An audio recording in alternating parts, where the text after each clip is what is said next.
Hey everyone, welcome to Shop Talk. After center punching and drilling the screw in the center as much as I can, I'm going to put a little heat on this. This is magnesium, so be careful. Put your little heat on there and we'll see if this screw don't back out.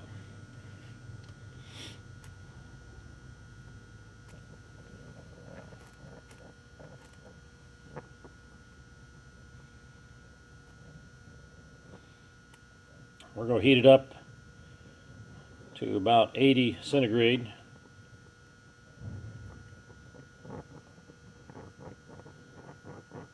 Right there, and we'll see if that don't back out using a reverse drill bit.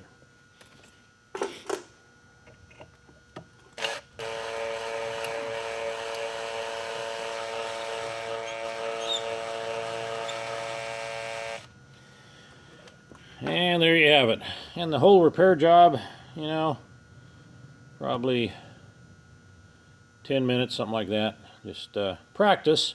The way you get good at this is get you an old crankcase, run you some screws in there, bust them off, and do some practicing and drilling. You'll be surprised how good you can get on this. Any questions, give the chainsaw guy a call.